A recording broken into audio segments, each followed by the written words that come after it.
প্রতিদিন নতুন নতুন ভালোবাসার গল্প পেতে আমাদের চ্যানেলটি সাবস্ক্রাইব করে বেল বাটনে ক্লিক করুন। হ্যালো বন্ধুরা, সবাই কেমন আছেন? আশা করছি সবাই অনেক ভালো আছেন। আমাদের ভালোবাসার নতুন একটি গল্পে আপনাদের সবাইকে স্বাগতম। আমাদের আজকের গল্পটি সাজানো হয়েছে একটি খুনসুটি ভালোবাসার গল্প দিয়ে। তার কথা না বাড়িয়ে চলুন গল্পে ফেরা যাক। পুরো ভিডিওটি দেখে অবশ্যই কমেন্ট করে জানাবেন আমাদের আজকের গল্পটি আপনার কাছে কেমন লেগেছে। আমার ঠোঁটের উপরে তিলটা দেখেছেন? পাত্রী দেখতে এসে পাত্রীর মুখে এমন অদ্ভুত কথা শুনে আমার সামনে বসে থাকা ভদ্রলোক যে বেশ অবাক হয়েছেন তা আমি বুঝতে পারছি। তারপরও স্বাভাবিক ভঙ্গিমায় তিনি উত্তর দিলেন, জি দেখেছি। সামনে সেন্টার টেবিলের উপর ট্রেতে 2 কাপ চা রাখা আছে। হালকা ঝুঁকে আমি চায়ে চিনি মেশাতে মেশাতে বললাম, ঠোঁটের উপরে তিল থাকলে প্রেম করে বিয়ে হয়। ক চামচ চিনি দেব? 1 চামচ। আপনি তাইলে বিয়ের আগেই প্রেম করতে চাচ্ছেন? প্রতি উত্তরে শুধু মুচকি হাসলাম আমি। তারপর আবারও পাল্টা প্রশ্ন করলাম, আপনার নামটা যেন কি? শিশির। আপনার নাম তো নীলা। নিন, চা শেষ করুন। শিশিরের সামনে আমি যতটা ভদ্র হয়ে বসে আছি, আদৌ আমি ততটা ভদ্র নই।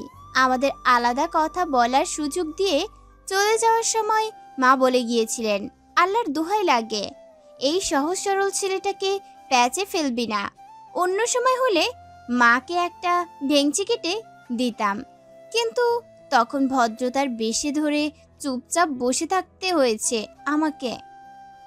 পাত্রপক্ষ চলে যাওয়ার পর আমি ঘরে এসে শাড়ি খুলতে খুলতে ব্যস্ত হয়ে পড়লাম।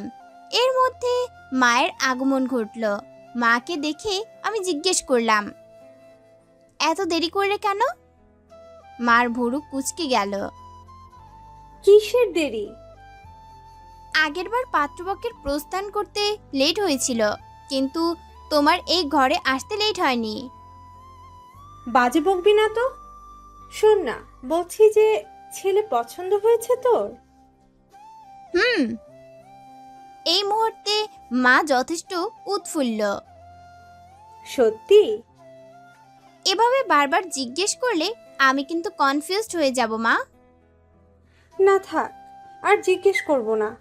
আলহামদুলিল্লাহ, যাক শেষমেশ। শাড়িটা পুরোপুরি খুলে ফেলতেই মা কথা থামিয়ে দিলেন, চোখে মুখে তার একরাশ বিস্ময়।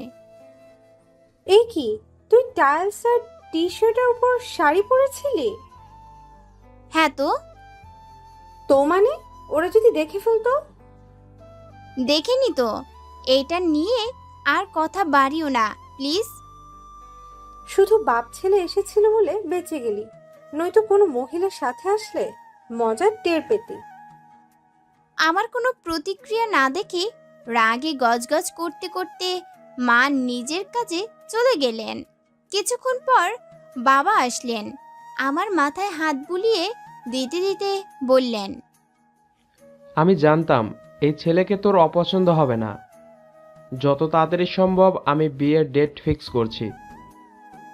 রাতে শুয়ে শুয়ে গভীর চিন্তায় মনোযোগ দিয়ে মি বিফোর ইউ বইটা পড়ছিলাম, কিন্তু মনোযোগ বেশিক্ষণ ধরে রাখতে পারলাম না।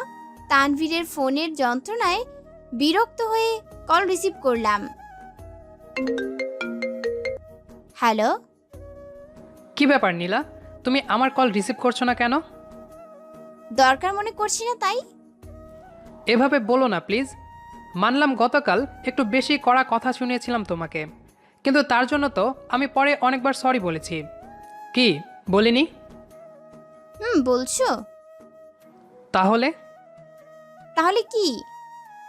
উফ নীলা, গতকাল অফিসে কাজের প্রেশার এত বেশি ছিল যে আমার মাথা হ্যাং হয়েছিল তখন, তাই কি বলতে কি বলে ফেলেছি। প্লিজ তুমি আর রাগ করে থেকো না। সরি আর প্লিজ বলাটা তোমার মুদ্রাদোষ হয়ে যাচ্ছে তানভীর। ঠিক আছে, আর বলবো না। আচ্ছা রাখছি এখন। রাখছো মানে? মানে ফোনের লাইন কেটে দিচ্ছি। একটা দীর্ঘ নিঃশ্বাস দিয়ে তানভীর আমার ধৈর্যের মাত্রা বাড়িয়ে দিল। কাল দেখা করবে? আচ্ছা, সকাল 11টায় বকুলতলায় চলে আসো। থ্যাঙ্কস। আর কোনো উত্তর দেওয়ার প্রয়োজন মনে করিনি বলে আমি ফোন রেখে দিলাম। আমি জানি তানভীর এখন আর কল দিবে না, আর এও জানি কল দেওয়ার জন্য ওর হাতটা নিষ্পিস করছে, কিন্তু ভয়ে কল দিতে পারছে না। সকালে ঘুম থেকে উঠতে লেট হয়ে যাওয়ায় রেডি হওয়ার সময় তাড়াহুড়া লেগে গেছিল। শাওয়ার নিয়ে জর্জেটের সবুজ শাড়িটা কোনো রকমে পরে আর ভেজা চুলগুলো ভালোভাবে না আঁচড়িয়েই রওনা হয়ে গেলাম। রিকশায় উঠে খেয়াল করলাম কাচের চুড়ি, কানের দুল, কাজল, লিপস্টিক কিছুই পরা হয়নি। ভ্যানিটি ব্যাগে সব সময় কাজল থাকে, তাই তৎক্ষণাৎ কাজলটা চোখে টেনে নিতে পারলেও বাকিগুলো অসম্পূর্ণ থেকে গেল। তবে এজন্য আমার কোনো মাথা ব্যথা নেই। আমি জানি তানভীর আমাকে এই এলোমেলো অবস্থায় দেখেও বরাবরের মতো চোখে এক রাশ মুগ্ধতা নিয়ে হাঁ করে তাকিয়ে থাকবে। ঠিক 11:20 আমি বকুলতলায় পৌঁছালাম। রিকশার ভাড়া মিটিয়ে দিয়ে সামনে এগুতেই খানিকটা দূরে দেখতে পেলাম আনমনে দাঁড়িয়ে সিগারেট টেনে যাচ্ছে তানভীর। ব্ল্যাক কালারের শার্ট আর ব্লু কালারের জিন্সে অন্যান্য দিনের তুলনায় আজ তানভীরকে একটু বেশিই হ্যান্ডসাম লাগছে। শার্টের হাতা আবার ফোল্ড করে রেখেছে। অবশ্য ব্রেকআপের দিন সব বয়ফ্রেন্ডদেরই রূপ বেড়ে যায়। আমাকে দেখে তড়িঘড়ি করে তানভীর সিগারেটটা ফেলে দিতে নিলে আমি দূর থেকে হাত নেড়ে না করলাম। কাছে গিয়ে জিজ্ঞেস করলাম, আমাকে দেখে সিগারেট ফেলে দিতে না করেছি না কতদিন? করেছো, কিন্তু সিগারেটের গন্ধে তোমার ক্ষতি হবে। হোক, তাতে তোমার কি? সিগারেটের গন্ধ আমার ভালো লাগে। এতই যখন ভালো লাগে তখন নিজে টানলেই তো পারো। আমি চোখ বড় বড় করে তাকাতেই তানভীর ঢোক গিলল। আচ্ছা বাদ দাও। যাক বাবা, অবশেষে তোমার রাগ ভাঙলো। রাগ ভেঙেছে কে বলল? তার মানে এখনো রাগ করে আছো? রাগ করে আছি কে বলল? উফ নীলা। আমি এখনো নাস্তা করিনি, খিদে পেয়েছি খুব। ঠিক আছে, তুমি বসো, আমি কিছু কিনে নিয়ে আসছি। কিছু কিনে আনতে হবে না, আমি ফুচকা খাবো। এখন? হ্যাঁ, নয়তো কখন? আচ্ছা, ফুচকাও খাবে, তার আগে অন্য কিছু খেয়ে নাও। তানভীরের কথা পাত্তা না দিয়ে আমি ফুচকাওয়ালার কাছে এগিয়ে গেলাম। পিছু পিছু তানভীরও আসছে। মামা, 1 প্লেট ফুচকা দাও তো জলদি, ঝাল দিবা বেশি করে। আমার কথা শুনে ফুচকাওয়ালা মামা মুচকি হেসে ফুচকা বানাতে শুরু করলেন। তাড়াহুড়োর মধ্যে শাড়ির আঁচলে পিন করতে ভুলে গেছিলাম। এখন বারবার আঁচল সামলাতে গিয়ে ফুচকাটা খেতে পারছি না শান্তি মতো। এই অবস্থা দেখে তানভীর বলল, আমি খাইয়ে দিব? না, অন্যের হাতে ফুচকা খেয়ে শান্তি নেই। তুমি বরং আমার শাড়ির আঁচলটা ধরে রাখো। শাড়ির আঁচল ধরে রাখার কথা শুনে তানভীরের চোখ কপালে উঠে গেল। কি হলো, দাঁড়িয়ে আছো কেন? আঁচলটা ধরে রাখতে বললাম না? অনিচ্ছা সত্ত্বেও আমার ধমক শুনে আশপাশে একবার চোখ বুলিয়ে কাচুমাচু হয়ে শাড়ির আঁচল ধরে নিস্তেজ হয়ে আমার পাশে দাঁড়িয়ে রইল তানভীর। খেয়াল করলাম এই মুহূর্তে চারপাশের সবার দৃষ্টি কেন্দ্র আমরা দুজন। ফুচকা খাওয়া শেষ করে দুজন পাশাপাশি হাঁটছি। তানভীর বলল, চলো কোথাও বসি।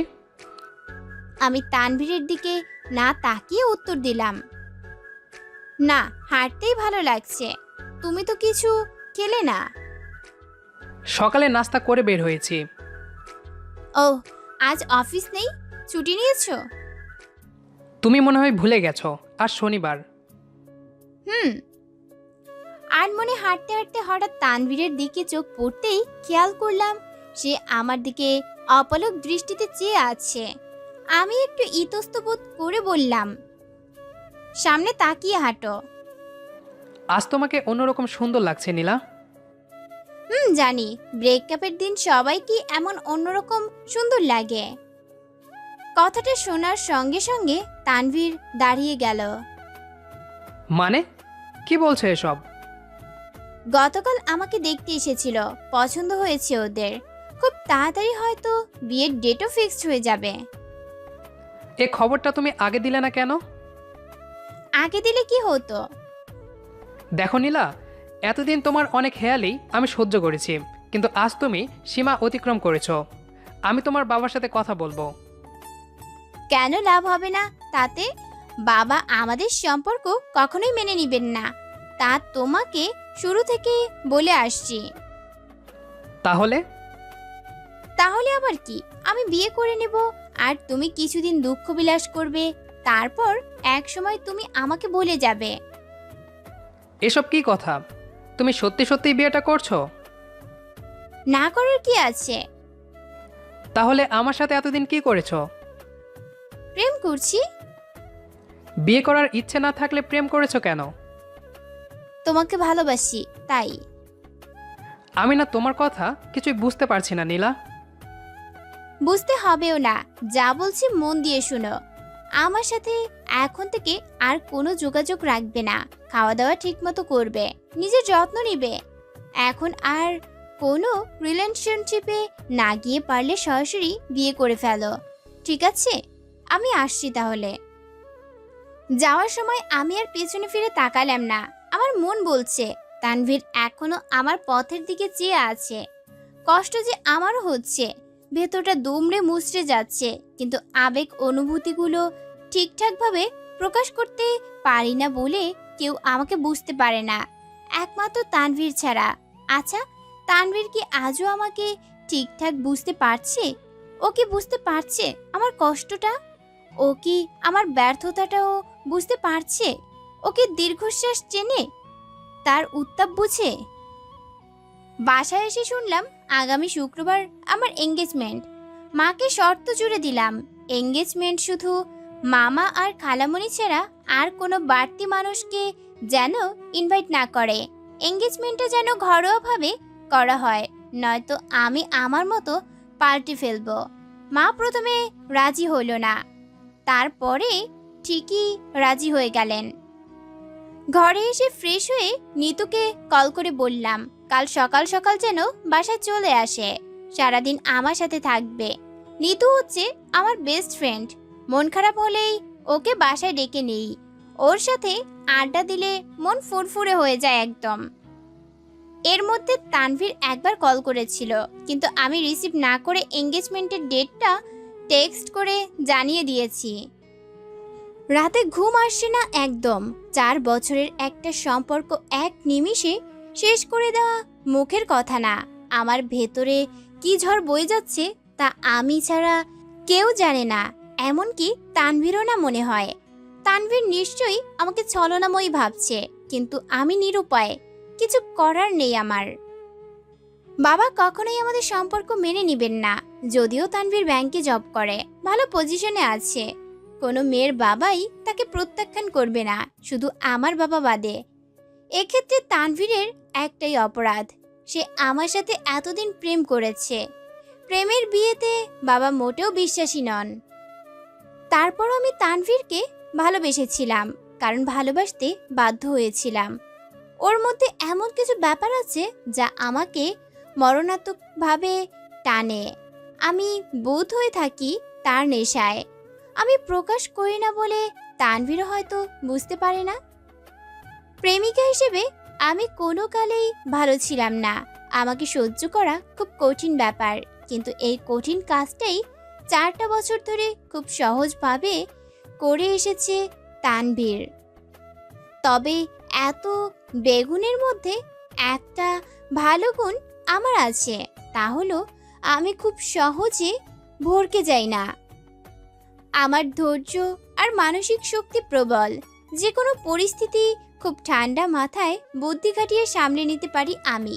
আর আবেগ জিনিসটা আমার মধ্যে তুলনামূলকভাবে কম থাকার কারণে খুব সহজে আমাকে ঘায়েল করতে পারে না। একমাত্র তানভীর আমাকে ঘায়েল করতে পেরেছিল। তার সহজ সরল নিষ্পাপ অনুভূতিগুলো দিয়ে। এই দুনিয়াতে যদি একটি মানুষও ঠিকঠাক আমাকে বুঝে থাকে তাহলে সে হচ্ছে তানবীর। এমনকি বাবা মার পরে আমাকে যদি কেউ বেশি ভালোবেসে থাকে সে হচ্ছে তানবীর। আমাদের ভালোবাসায় কোনো খাত নেই, নেই কোনো অপূর্ণতা। শুধু এই ভালোবাসাটুকুকে বুকে আঁকড়ে ধরে বাকিটা জীবন অনায়াসে পার করে দেয়া যাবে। অবশেষে এঙ্গেজমেন্টের দিন ঘনিয়ে এলো। আমার শর্ত অনুযায়ী মামা, খালামণি আর আমার কিছু বান্ধবী ছাড়া আর কোনো আমন্ত্রিত অতিথি ছিল না। আজ দ্বিতীয়বারের মতো শিশিরের সাথে আমার দেখা হলো। এর মধ্যে শুধু ফোনে কথা হয়েছে 2-3 বার। পাত্রপক্ষের সাথে বেশ কয়েকজন অতিথি এসেছে। খাওয়া দাওয়ার পর্ব শেষ করে আংটি পরানোর সময় হলে আমি একটু সময় চেয়ে নিলাম সবার কাছ থেকে।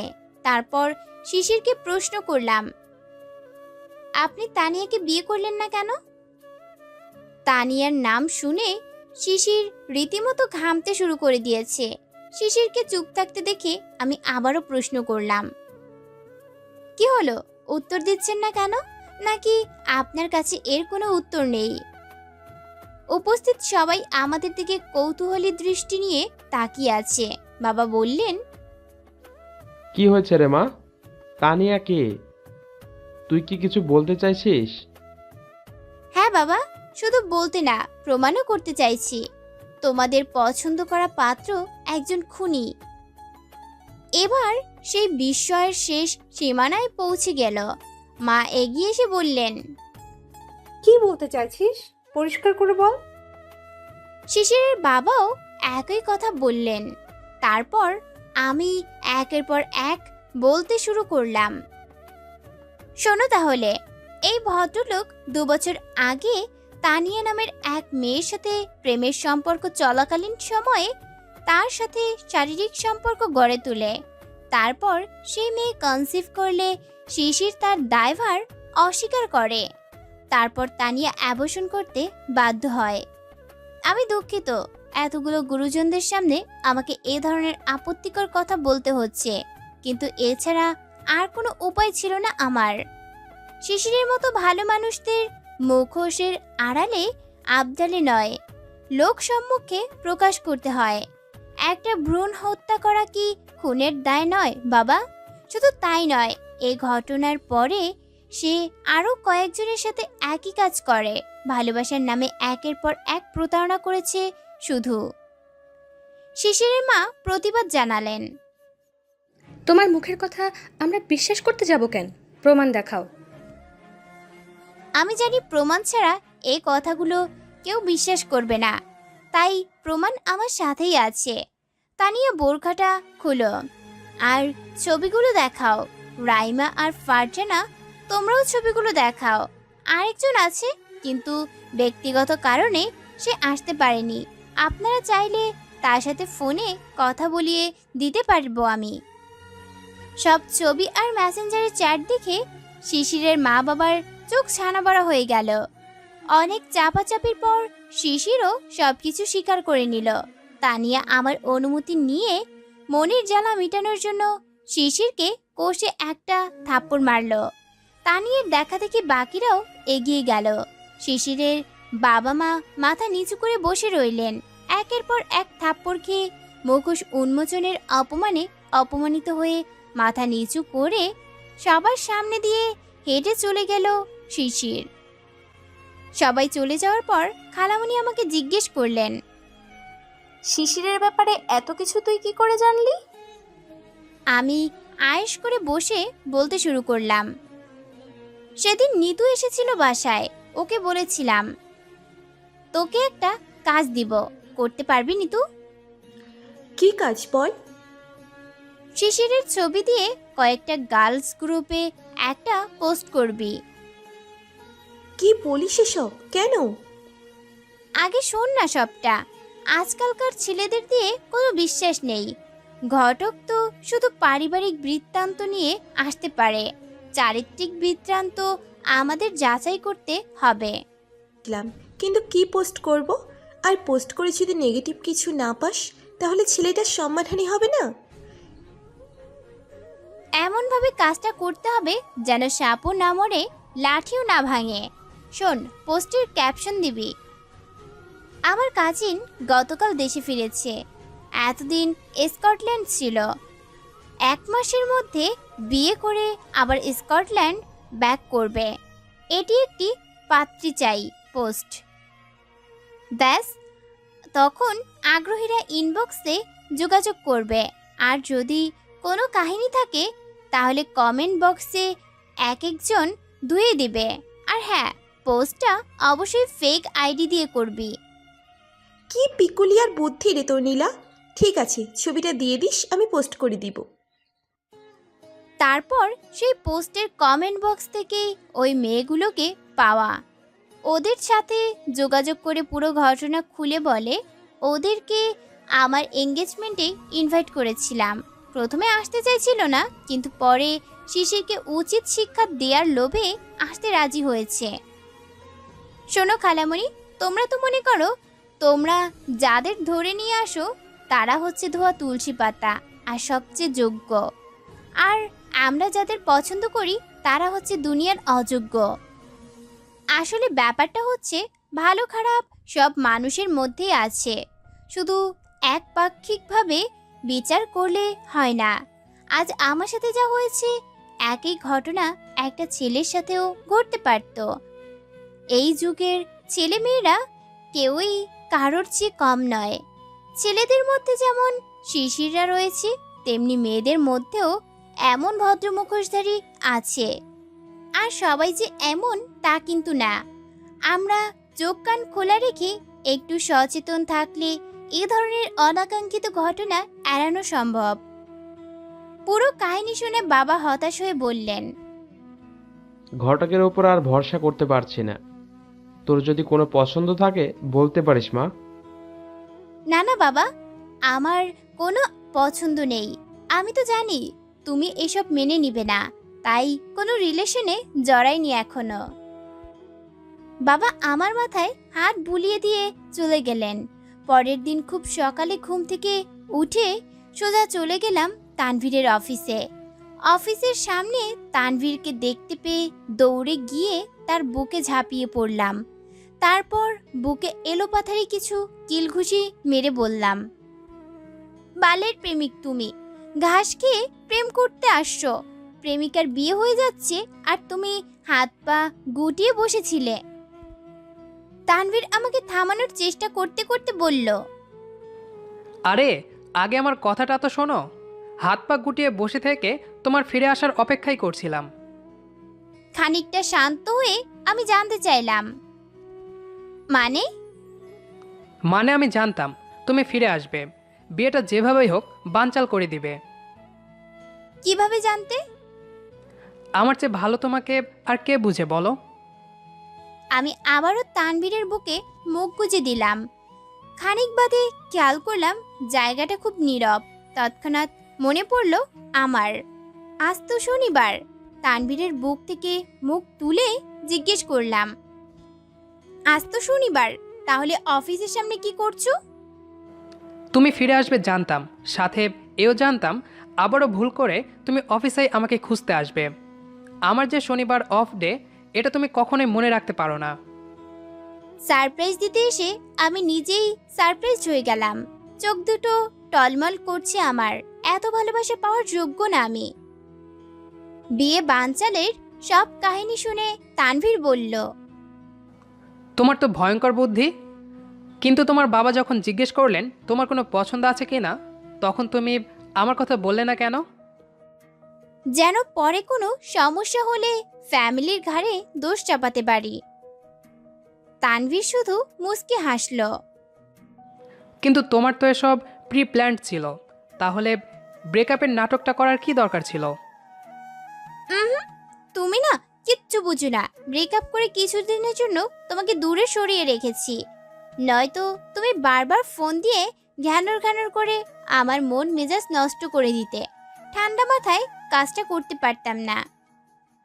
তা ঠিক, তোমার ওপর যথেষ্ট বিশ্বাস থাকলেও একটা ভয় সবসময় কাজ করত।